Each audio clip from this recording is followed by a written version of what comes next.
أعوذ بالله من الشيطان الرجيم بسم الله الرحمن الرحیم۔ پیچھے سے سائد کو پھر سے کنٹینیو کر لیتے ہیں۔ جی، اللہ تعالیٰ ارشاد فرماتے ہیں أَلَمْ يَأْتِكُمْ نَبَأُ الَّذِينَ مِنْ قَبْلِكُمْ قَوْمِ نُوحٍ۔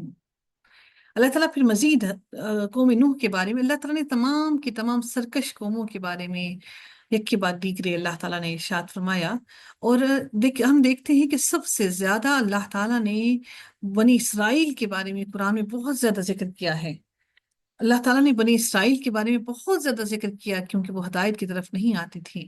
اللہ تعالیٰ ارشاد فرماتے ہیں اور وہ اللہ نے ان کو بہت بہت مواقع دیے، بار بار اللہ تعالیٰ نے ان سے عہد و پیمان لیے، لیکن وہ پھر بھٹک جاتے۔ پھر رب کائنات ارشاد فرماتے ہیں کیا تمہیں ان کی خبر نہیں پہنچی جو تم سے پہلے ہو گزرے ہیں۔ اب قوم نوح کی بات کی جا رہی ہے، یعنی کہ یہ بنی اسرائیل کو کہہ رہے ہیں نا، تو ان سے پہلے کی جو قومیں، حضرت موسیٰ علیہ السلام کی قوم سے پہلے کی جو قومیں تھیں، قوم نوح اور عاد اور ثمود، اور جو ان کے بعد ہوئے ہیں، انہیں اللہ تعالیٰ کے سوا کوئی نہیں جانتا۔ یعنی کہ جو ان کے بعد آئے ہیں تو اللہ تعالیٰ نے ان کا ذکر ہم نہیں کیا۔ اللہ تعالیٰ فرماتے ہیں کہ ان کے بارے میں اللہ کے سوا کوئی نہیں جانتا۔ ان کے رسول ان کے پاس روشن نشانیاں لائے تھے، انہوں نے اپنے ہاتھ اپنے منہوں میں لوٹا دیے۔ یعنی اپنے ہاتھ اپنے منہوں میں لوٹا دینے سے مراد کیا کہ اپنے ہاتھوں کو منہوں کے اوپر رکھ لیا کہ وہ کوئی حق اور سچ کی بات نہ کہہ دیں۔ اور انہوں نے کہا کہ تمہیں جو دے کر بھیجا گیا ہے واقعتاً ہم اس کو نہیں مانتے، اور بلا شبہ ہم یقیناً اس کے متعلق بے چین کرنے والے شک میں مبتلا ہیں جس کی طرف تم ہمیں دعوت دیتے ہو۔ ان کے رسولوں نے کہا کیا اس اللہ تعالیٰ کے بارے میں بھی شک میں ہو جو آسمانوں اور زمین کو پیدا کرنے والا ہے۔ اللہ تعالیٰ نے ان سارے رسولوں کا اکٹھا تذکرہ کر دیا جن کو اللہ تعالیٰ نے ہمیں بیان نہیں کیا، کہ جو قوم عاد اور قوم ثمود کے بعد اللہ تعالیٰ نے کئی رسول اور کئی قومیں بھیجی، اللہ نے ان کا ذکر نہیں کیا۔ تو اللہ تعالیٰ نے ان سارے رسولوں کو اکٹھا ہی بیان کر دیا۔ یعنی اس سے ایک بہت اہم ترین بات سمجھنے کو ملتی ہے کہ رسول اللہ تعالیٰ نے جتنے بھی بھیجے وہ سارے کے سارے رسول ایک ہی تعلیم لے کر آتے ہیں۔ انہوں نے کہا کہ ان کے رسولوں نے کہا کہ کیا اس اللہ تعالیٰ کے بارے میں بھی شک میں ہو جو آسمانوں اور زمین کو پیدا کرنے والا ہے۔ وہ تمہیں بلاتا ہے تاکہ تمہارے گناہوں کو معاف کر دے، تمہیں بلاتا ہے کہ اپنے رب کی طرف لوٹ آؤ، تمہیں بلاتا ہے کہ اس کی رحمتوں کو سمیٹ لو اور تمہیں ایک مدت مقررہ تک مہلت دے۔ ہم گناہ کرتے ہیں، گناہ کر کر کے پھر گناہوں میں لگ جاتے ہیں، پھر گناہ کرتے ہیں، پھر اللہ تعالیٰ ہمیں معاف کرتا ہے، پھر گناہ کرتے ہیں، پھر وہ ہمیں معاف کرتا ہے۔ اس نے ہم کو ایک مقررہ مدت تک مہلت دے رکھی ہے۔ انہوں نے کہا کہ تم اور کچھ نہیں مگر ہمارے جیسے ہی انسان ہو، تم چاہتے ہو کہ ان سے ہمیں روک دو جن کی ہمارے باپ دادا عبادت کرتے تھے، چنانچہ تم ہمارے پاس کوئی واضح دلیل لاؤ۔ صرف اس سے مراد یہ ہرگز نہیں ہے کہ جن کے باپ دادا مشرک، یعنی کہ جن کے باپ دادا سے بتوں کی پوجا کرنے والے تھے۔ میری ایک بات کو سمجھ لیجئے، آج اگر رب کائنات نے آپ کو قرآن کا فہم عطا کیا، اللہ تعالیٰ آپ سے کچھ بھلائی چاہتا ہے، اللہ تعالیٰ نے آپ سے بھلائی کرنا چاہی، اللہ تعالیٰ نے آپ کو پسند کیا تو اس نے آپ کو قرآن کے لیے چنا ہے۔ یقیناً آپ کے گھر، جن گھروں میں قرآن پڑھا جاتا ہے، سیکھا جاتا ہے، سکھایا جاتا ہے، وہ گھر آسمان سے فرشتوں کو زمین پر ایسے دکھائی دیتے ہیں جیسے ہم زمین والوں کو آسمان میں چمکتے ہوئے تارے۔ سبحان اللہ، سبحان اللہ، سبحان اللہ۔ اللہ تعالیٰ ہمیں بھی انہی لوگوں میں شامل کرے، ہمارے گھروں کو بھی انہی گھروں میں شامل کر دے کہ ہمارے گھروں سے دین کی بات نکلے، قرآن کی بات نکلے۔ یقیناً قرآن کی بات بتانے میں، قرآن سکھانے میں، سمجھانے میں کوئی شرمندگی نہیں۔ یہ مت سمجھیے گا کہ لوگ آپ سے کہیں گے کہ یہ تو کوئی مولوی بن گیا ہے۔ وہ اللہ تعالیٰ کا قرب حاصل کرنے والا ہے۔ سب سے بلند گردنیں ہوں گی روز قیامت ان مؤذن کی۔ ابھی تو ہم ان کو شاید اس وجہ سے ہم ان کو حقیر سمجھتے ہیں کیونکہ مالی طور پر وسعتیں نہیں ان کے پاس۔ یہ بھی ہم لوگوں کی بدسلوکی ہے ان کے ساتھ کہ ہمارے اماموں کے پاس، ہماری مسجد کے امام کے پاس پیسے نہیں کہ وہ اپنی زندگی کو اچھی طریقے سے گزر بسر کر سکیں۔ ان کے رسولوں نے ان سے کہا کہ ہم کچھ نہیں مگر تمہارے ہی جیسے انسان ہیں، لیکن اللہ تعالیٰ اپنے بندوں میں سے جس پر چاہتا ہے احسان فرماتا ہے، اور ہمارے لیے ممکن نہیں کہ ہم تمہارے پاس اذن الہی کے بغیر کوئی دلیل لائیں، اور اللہ تعالیٰ ہی پر تو لازم ہے کہ ایمان والے بھروسہ کریں۔ ہم سب ایمان والوں پر لازم ہے کہ ہم اس پر بھروسہ کریں، اور ہمیں کیا ہے کہ ہم اللہ تعالیٰ پر بھروسہ نہ کریں، حالانکہ اس نے ہمیں ہمارے راستے دکھائے ہیں۔ اس نے ہمیں سارے راستے، ہدانا سبلنا، اس نے ہمیں سارے راستے بتا دیے، اور جو بھی تکلیف تم ہمیں دو گے اس پر یقیناً ہم ضرور صبر کریں گے، بس بھروسہ کرنے والوں پر لازم ہے۔ یقین جانیے کہ ہم سے صبر نہیں ہوتا، ہم اپنے شوہر کی بات کو نہیں برداشت کر پاتے، ہم اپنے بچوں کی بات کو نہیں برداشت کر پاتے، ہم اپنے والدین کی بات کو نہیں برداشت کر پاتے، حقیقتاً نہیں کر پاتے۔ میں انکلوڈنگ میں اپنے لیے بھی کہوں گی کہ ہم میں وہ صبر نہیں ہے، ہم بے صبرے ہیں، ہم جلد بازی کرنے والے ہیں۔ کیوں نہیں صبر کر پاتے؟ کیونکہ ہم اپنے سامنے ان لوگوں کو رول ماڈل بناتے ہیں جن کے ہسبینڈز بہت زیادہ بیویوں کی آؤ بگت کرنے والے ہیں، جن کے ہسبینڈز اپنی بیویوں کو ہر وقت گھمانے والے ہیں، جن کے ہسبینڈز ان کو ہر فیشن میں ساتھ لے کر چلتے ہیں۔ ہم اپنے آپ کو ان سے کمپیریزن کرنا چاہتے ہیں، دل میں کہیں نہ کہیں تو شیطان بیٹھا ہوا ہے، کہیں نہ کہیں تو شیطان ہمیں کھینچ رہا ہے کہ ہمارا شوہر ایسا کیوں نہیں، ہماری اولاد ان کی جیسی کیوں نہیں۔ وہ کمپیریزن ہے جو ہمارے دلوں کو سکون لانے نہیں دیتا۔ ہمارے دلوں میں چونکہ صبر نہیں، پھر میرے رب نے کہا کہ بھروسہ کرنے والوں پر لازم ہے کہ وہ صبر کریں اور اللہ پر بھروسہ کریں۔ اللہ نے اس وقت کو بدلنا ہے، اللہ نے آسانی، مشکل کے بعد آسانی ضرور لانی ہے، لیکن ہم سمجھتے ہیں زندگی کی جوانی تو کاٹ دی ان مشقتوں میں، بڑھاپے میں سکون آ کر یہ شوہر کے اچھے رویے سے کیا فرق پڑنا ہے۔ اور جن لوگوں نے کفر کیا انہوں نے اپنے رسولوں سے کہا کہ یقیناً ہم تمہیں ضرور اپنی زمین سے نکال دیں گے، یا لازماً تم ضرور ہماری ملت میں واپس آؤ گے۔ تو ان کے رب نے ان کی طرف وحی کی، یقیناً ہم ان ظالموں کو ضرور ہلاک کر دیں گے، اور یقیناً ہم ان کے بعد تمہیں ضرور زمین میں بسائیں گے۔ یہ اس کے لیے ہے جو میرے سامنے کھڑے ہونے سے ڈرے اور میری وعید سے ڈرے، اور انہوں نے فیصلہ طلب کیا، اور ہر سرکش اناد رکھنے والے نامراد ہو گیا۔ ہر سرکش اناد رکھنے والا نامراد ہو گیا، اس کے پیچھے جہنم ہے، اور اسے اس پانی سے پلایا جائے گا جو پیپ ہے۔ اللہ اکبر! اور یہ پیپ کیا ہے؟ اس کے اپنے جسم کے زخموں کے اندر سے نکلنے والی پیپ ہے۔ جہنم والوں کو وہ پیپ پلائی جائے گی۔ يتجرعه ولا يكاد يسيغه ويأتيه، وہ اس کا گھونٹ گھونٹ پیے گا، کچھ نہیں ملا تو پینے کو تو وہ پھر وہی پیے گا۔ صرف اور صرف یہ سوچ کر دیکھیے کہ گلاس بھرا ہوا پیپ کا لا کر رکھ دیا جائے آپ کے سامنے اور آپ کو پینے کے لیے دیا جائے، ہم سے کسی دوسرے کے جسم سے پیپ صاف کی جا رہی ہو تو وہ دیکھی نہیں جاتی۔ اللہ اکبر!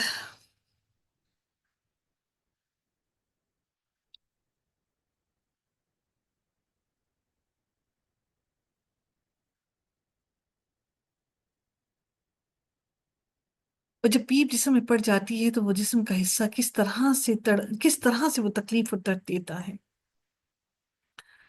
وہ اس کا گھونٹ گھونٹ پیے گا، لیکن قریب بھی نہ ہوگا کہ حلق سے اتارے، اور موت اس پر ہر طرف سے آئے گی، اس کو ایسے لگے گا جیسے بس موت اس کو آنے ہی والی ہے۔ اب سوچئے کہ نزا کی سختی کس قدر سخت ہے کہ ہم اپنی آنکھوں کے سامنے کسی کو مرتا ہوا دیکھتے ہیں تو ہم دعا کرتے ہیں کہ اللہ ہم سے اس موت کی سختیوں کو ٹال دینا۔ سانسیں نکلتی ہیں تو پھر لوٹ آتی ہیں، پھر حلق میں اٹک جاتی ہیں، پھر نکلتی ہیں، پھر لوٹ آتی ہیں، پھر حلق میں اٹک جاتی ہیں، کیونکہ جسم اس کو، روح کو چھوڑنا نہیں چاہتا اور روح رہنا نہیں چاہتی۔ ہم کسی اپنی زندگی میں کسی ایک یا دو لوگوں کی موت کو دیکھا ہو تو ہم ہمیشہ یہ دعا کرتے ہیں کہ اے اللہ تم ہم پر اس موت کی سختیوں کو آسان کر دینا۔ اور میرا رب کہتا ہے کہ ایسے لگے گا کہ ہر طرف سے ان پر موت آ رہی ہوگی، اور اتنے زخموں میں نڈھال ہوں گے کہ ان کی پیپ بہہ رہی ہوگی، اور انہی کے مشکیزیں بھر بھر کر ان کو پینے کو دیے جائیں گے۔ وہ حلق سے نہیں اتار سکیں گے، لیکن اب پینے کے لیے کچھ ہے نہیں۔ ایسے لگے گا جیسے ہر طرف سے اب ان کو موت آ ہی پہنچی، حالانکہ وہ مرنے والا نہیں ہوگا۔ نزا کی حالت تک پہنچے گا، بار بار ہر سیکنڈز میں نزا کی حالت تک پہنچے گا، لیکن وہ موت نہیں آئے گی اس کو۔ اور اس کے پیچھے واپس اس کو جگہ، واپس اس کو کھڑا کیا جائے گا، واپس اس کو حوصلہ دے کر کھڑا کیا جائے گا، اور اس کے پیچھے ایک سخت عذاب ہے، اس کے پیچھے کھڑا ہے۔ ابھی اور بھی سختی کے عذاب چکھنے ہیں اس کو۔ جن لوگوں نے اپنے رب سے کفر کیا اور ان کے اعمال کی مثال اس راکھ کی طرح ہے جس پر ایک آندھی والے دن میں تند ہوا، تیز ہوا چل پڑے، جو بھی انہوں نے کمایا تھا اس میں سے وہ کچھ بھی قادر نہیں ہوں گے۔ یہی دور کی گمراہی ہے کہ آپ نے دیکھا نہیں اللہ تعالیٰ نے آسمانوں اور زمین کو بلا شبہ حق کے ساتھ پیدا کیا۔ اگر وہ چاہے تو تم لوگوں کو لے جائے اور نئی مخلوق ایک لے آئے، یہ اللہ تعالیٰ پر بالکل بھی دشوار نہیں۔ اور یہ سب لوگ جب اللہ تعالیٰ کے حضور پیش ہوں گے تو کمزور لوگ ان سے کہیں گے جو بڑے بنے ہوئے ہوتے ہیں کہ یقیناً ہم تیرے پیروکار تھے، تو کیا تم اللہ تعالیٰ کے عذاب سے بچانے میں ہمارے کچھ بھی کام آنے والے ہو؟ وہ کہیں گے اگر اللہ تعالیٰ ہمیں ہدایت دیتا تو ہم ضرور تمہاری رہنمائی کرتے۔ ہم بے قرار ہیں، ہم بے قرار ہوں یا صبر کریں، ہم تلبلائیں چلائیں یا ہم صبر کریں، ہم پر دونوں ہی باتیں یکساں ہیں، ہمارے لیے بھاگنے کی کوئی جگہ نہیں، ہمارے لیے اب بے قرار ہونے کا فائدہ کچھ نہیں۔ اور شیطان کہے گا جب کام کا فیصلہ کر دیا جائے گا، بلا شبہ اللہ تعالیٰ نے تم سے جو وعدہ کیا وہ سچا وعدہ تھا، اور میں نے تم سے جو وعدہ کیا تھا سو میں نے تم سے خلاف ورزی کی، میں نے تم یہ دنیا کی رنگینیوں میں ڈبو دیا، یہ تو میں نے تم سے سخت ترین جھوٹ بولا تھا، اور میرا تم پر کوئی غلبہ نہ تھا سوائے اس کے کہ میں نے تمہیں بلایا تو تم نے میرا کہا مان لیا، چنانچہ مجھے ملامت نہ کرو اور خود ہی کو ملامت کرو۔ میں تمہاری فریاد رسی کرنے والا نہیں ہوں اور تم میری فریاد رسی کرنے والے نہیں ہو۔ یقیناً میں بالکل انکار کرتا ہوں کہ اس سے پہلے تم نے مجھے شریک بنایا تھا، میں تمہاری بات سے مکمل انکار کرتا ہوں۔ تم نے دنیا کی رنگینیوں میں تم ڈوبے ہوئے تھے، تمہارے پاس تو قرآن تھا، میں تو اس کا ذمہ دار نہیں ہوں، میں کیوں تمہارے گناہوں کا بوجھ اپنے اوپر اٹھاؤں؟ شیطان کا ہر چال، ہر پینترا اللہ نے ہمیں قرآن میں کھول کھول کر بیان کر دیا۔ ان الظالمین لہم عذاب علیم، ظالموں کے لیے یقیناً دردناک عذاب ہے۔ جو لوگ ایمان لائے اور جنہوں نے نیکیاں کی ہیں انہیں ایسے باغوں میں داخل کیا جائے گا جن کے نیچے نہریں بہتی ہیں، وہ اپنے رب کے حکم سے ان میں ہمیشہ رہنے والے ہیں، ان کی آپس کی دعا اس میں سلام ہوگی۔ تو آپ اور میں کیوں نہ اس سلام کو اپنے گھروں میں عام کریں؟ جو جنت والوں کا کلام ہوگا، ہم اس کو کیوں نہ اپنے عزیز و اقارب میں، اپنے گھر والوں میں بار بار ایک دوسرے کو سلام کریں۔ کیا آپ نے نہیں دیکھا کہ اللہ تعالیٰ نے پاکیزہ کلمہ کی مثال کیسے بیان کی کہ ایک پاکیزہ درخت کی طرح ہے جس کی جڑ مضبوط ہے اور اس کی شاخیں آسمان میں ہیں؟ یعنی آپ کے جو دل میں پاکیزہ کلمہ ہے، جو آپ کے دل میں پاکیزہ علم ہے، پاکیزہ عمل ہے، وہ اس کی جڑیں مضبوط ہیں، اور اللہ تعالیٰ فرماتے ہیں اور اس کی شاخیں آسمان میں ہیں، وہ ہر وقت اپنے رب کے حکم سے اپنا پھل دیتا ہے۔ کہ آپ اگر دین کی طرف جڑے ہوئے ہیں، اللہ کی کتاب سے جڑے ہیں، تو آپ کا ہر عمل، آپ کی زبان کا ہر لفظ آپ کو پھل ہی دے گا، آپ کو نیکیاں ہی عطا کرے گا، وہ گناہ نہیں ہوگا۔ آپ کی زبان سے ہر نکلنے والا لفظ جب اللہ کی رضا کے مطابق ہو جائے تو یقیناً آپ متقی ہیں۔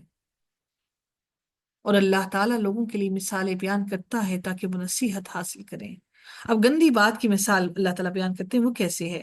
اور گندی بات کی مثال گندے پودے کی طرح ہے جو زمین کے اوپر سے ہی اکھاڑ لیا گیا، یعنی کیونکہ اس کی جڑیں بھی مضبوط نہیں، ہلکی سی بھی ہوا چلی تو اسے پورے کے پورے کو جڑ سے اکھاڑ دیا، اس لیے کہ کوئی استحکام نہیں، اس میں کوئی طاقت نہیں۔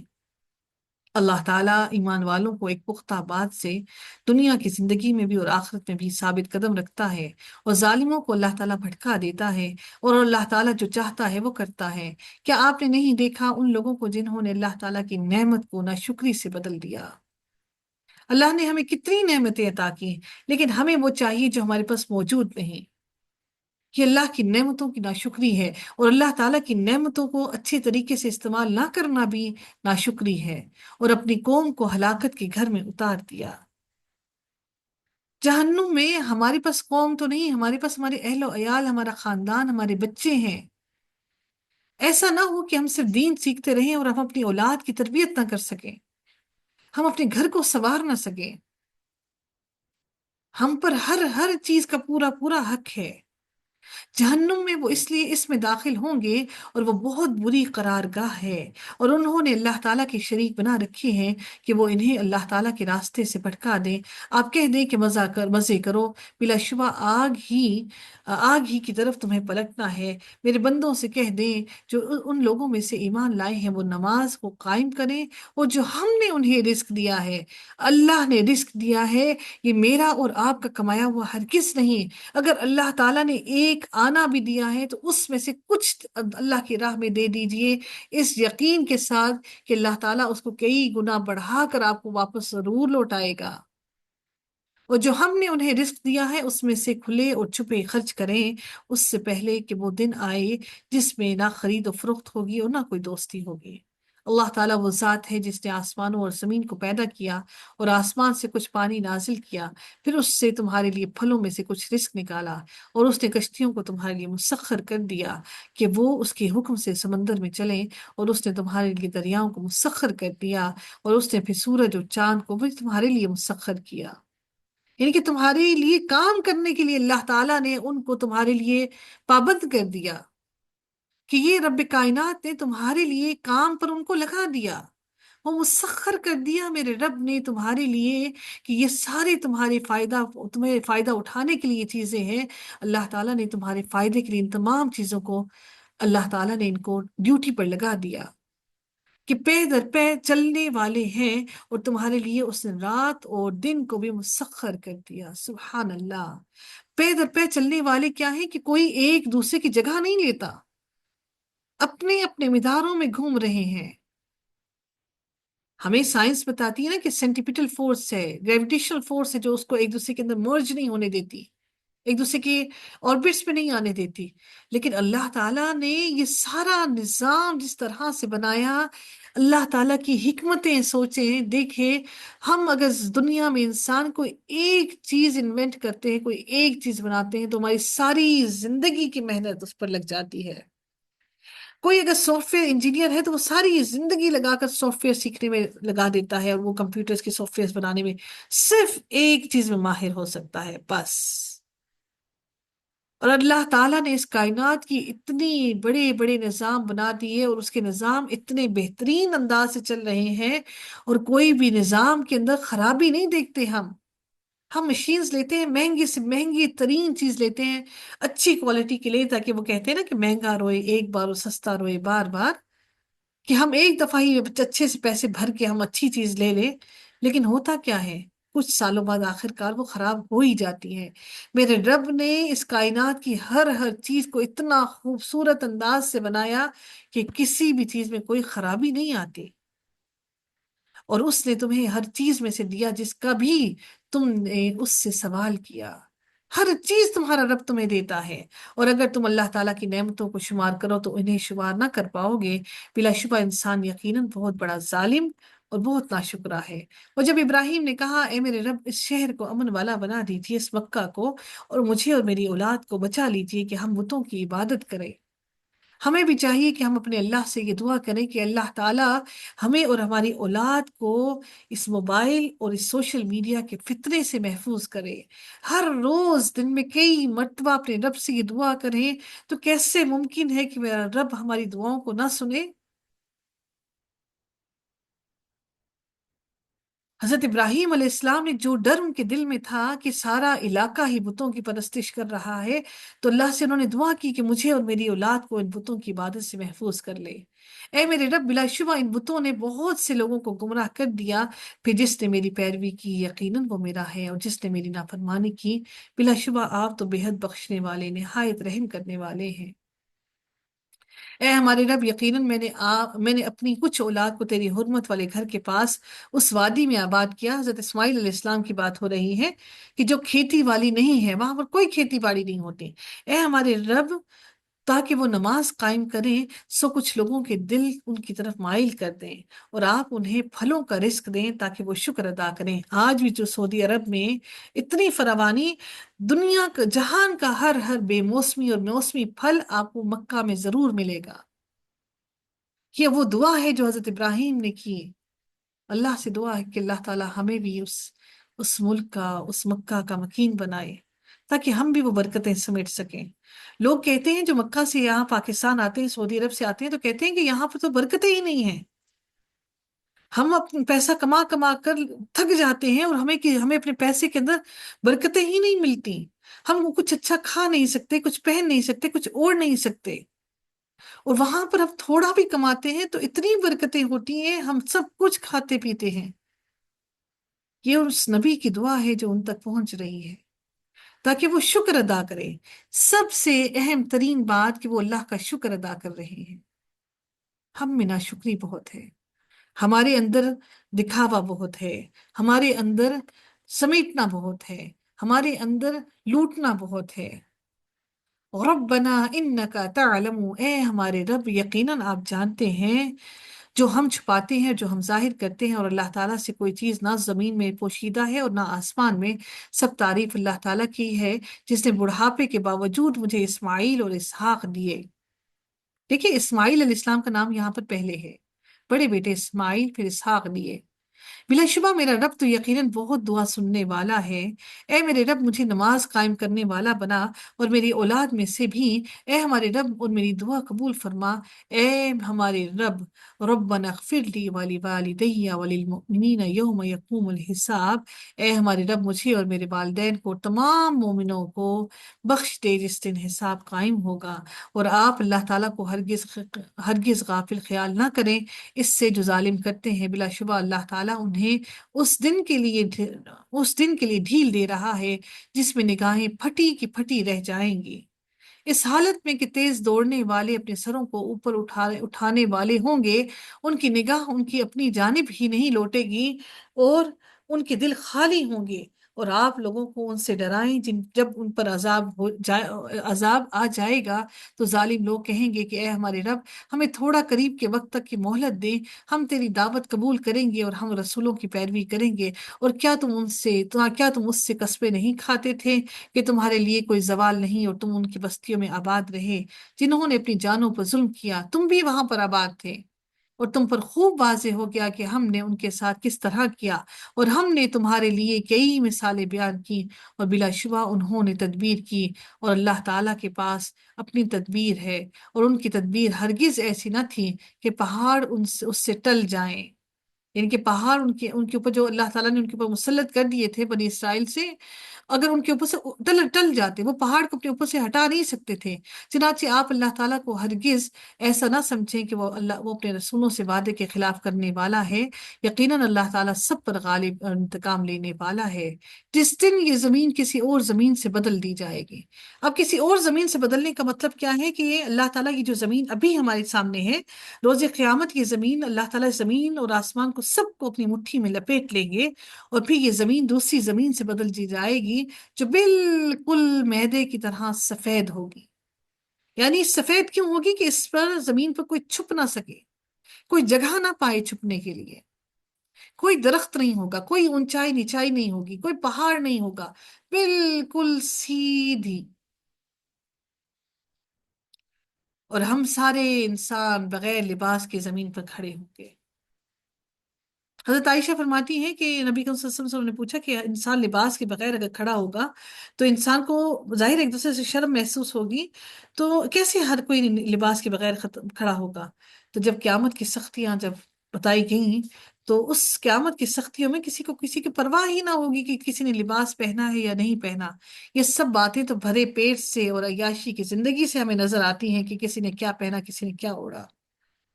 خالی پیٹ تو کچھ نظر نہیں آتا، پریشانی کے عالم میں تو کچھ نہیں دکھتا۔ وہ تو قیامت کا وقت ہوگا، اللہ کا عرش سامنے ہوگا، سختیوں کو ہم اپنی آنکھوں سے دیکھیں گے، سورج ہمارے اوپر کھڑا ہوگا۔ اللہ ہمیں اس روز جس روز کسی چیز کا سایہ نہ ہوگا، رب کائنات ہم سب کو اپنے عرش کے سائے کے نیچے جگہ عطا فرما دے۔ اور آسمان بھی اور سب لوگ اللہ تعالیٰ کے سامنے حاضر ہوں گے، سب، اللہ نے کہا آسمان بھی اور سب لوگ اللہ کے سامنے حاضر ہوں گے۔ جو اکیلا ہے بڑا زبردست ہے۔ اور اس دن آپ مجرموں کو دیکھیں گے کہ زنجیروں میں جکڑے ہوں گے، ان کے لباس تارکول میں سے ہوں گے۔ اللہ اکبر! یہ جہنم کی طرف جا رہے ہوں گے۔ آپ ہر انسان اپنے اپنے لباس سے ہی پہچان لیا جائے گا۔ پہلے ان کو زنجیروں میں اس لیے جکڑا جائے گا، اللہ تعالیٰ جو جہنم میں ڈالے گا وہ زنجیروں میں جکڑ کر ڈالا جائے گا تاکہ وہ کہیں ہاتھ پاؤں بھی نہ مار سکے۔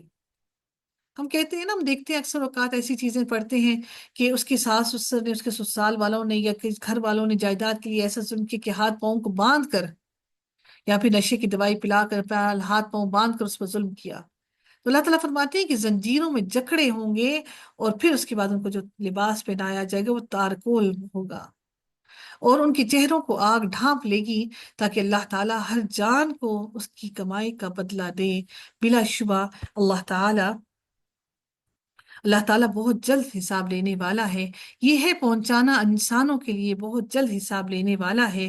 یہ انسانوں کے لیے ایک پیغام ہے، اور تاکہ وہ اس سے ساتھ ڈرائے جائیں، اور تاکہ وہ جان لیں کہ بے شک وہ ایک ہی معبود ہے، اور تاکہ عقل مند نصیحت حاصل کریں۔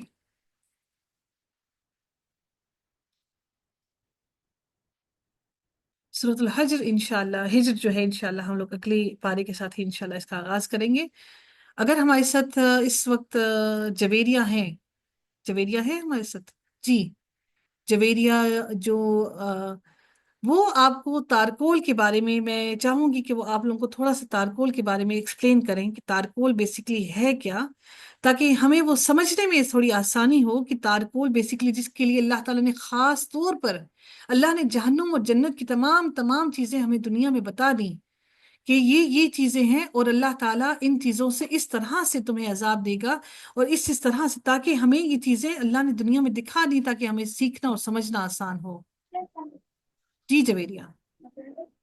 السلام علیکم ورحمۃ اللہ۔ وعلیکم السلام ورحمۃ اللہ وبرکاتہ۔ جی جو اس کا تارکول کا جو بوائلنگ پوائنٹ ہے نا، وہ 100 ڈگری سے بھی کہہ لیں بہت زیادہ ہے۔ جو پانی جو ہم کہتے ہیں نا 100 ڈگری پہ وہ بوائل ہو جاتا ہے، اور اس کی کنٹینیوس ہیٹ ہے، مطلب یہ، اور یہ بہت دیر سے اس کا ٹمپریچر ڈاؤن ہوتا ہے۔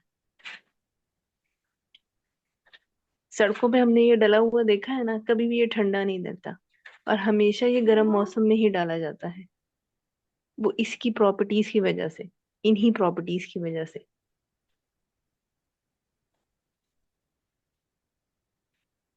جی میڈم۔ جزاک اللہ خیر۔ حقیقت جویریہ جو ہے وہ انجینئر ہے، تو وہ اس چیز کو بہتر سمجھ سکتی ہیں کہ تارکول بیسیکلی ہے کیا اور اس کی گرمائش کیا ہے۔ اب آپ سوچیے کہ جو لوگ تارکول پر یہاں دنیا میں کام کرتے ہیں، وہ کس قدر اپنے پیٹ کے ہاتھوں اپنی اس سختیوں میں کس قدر پریشان ہیں، اور وہ اس تارکول کے اوپر مسلسل کام کر رہے ہیں۔ ہم گزرتے ہیں، دیکھتے ہیں کہ وہ اس گرمائش پر، اور ہماری گاڑی صرف وہاں سے کچھ سیکنڈ کے لیے گزرتی ہے تو ہمیں ایک لو محسوس ہوتی ہے، جیسے وہ ہمارے چہرے کو لپیٹ رہی ہو گرمی سے۔ تو اللہ تعالیٰ تو اس تارکول کا لباس پہنائے گا، وہ پھر ٹھنڈا بھی نہیں، اور پھر اس کو آگ بھی کون سی دی جائے گی؟ جہنم کی آگ دی جائے گی۔ اللہ اکبر! یہ تو اللہ تعالیٰ نے ایک ایک جہنم کے عذاب ہمیں کھول کھول کر میرے اور آپ کے لیے بیان کر دیے، تو پھر ہم اپنے رب سے کیوں نہ ڈریں؟ پھر ہم اپنے رب سے اس جہنم سے پناہ کیوں نہ مانگیں؟ پھر کیوں نہ ہم یہ گنتی کے چند دن کی جو زندگی ہے اپنے رب کی اطاعت کے لیے کوشش کر کے کیوں نہ گزار دیں؟ پھر کیوں نہ ہم اپنی کروٹوں کو اپنے بستروں سے الگ کریں؟ کیوں نہ ہمارے پہلو ہمارے بستروں سے الگ رہیں؟ کیوں نہ ہم اس پریشانی میں اپنے وقت گزاریں کہ اللہ تو ہم سے راضی ہو جا، کوئی کام ہم سے ایسا کروا لے جس سے تو راضی ہو جائے، جس سے تو ہمارے سارے پچھلے گناہوں کو معاف کر دے اور ہمیں استقامت عطا کر دے۔ وآخر دعوانا الحمد للہ رب العالمین، صلی اللہ تعالی علی خیرہ خلقہ اجمعین برحمتک یا ارحم الراحمین۔ سبحانک اللہم وبحمدک، نشہد ان لا الہ الا انت، نستغفرک ونتوب الیک۔ السلام علیکم ورحمۃ اللہ وبرکاتہ۔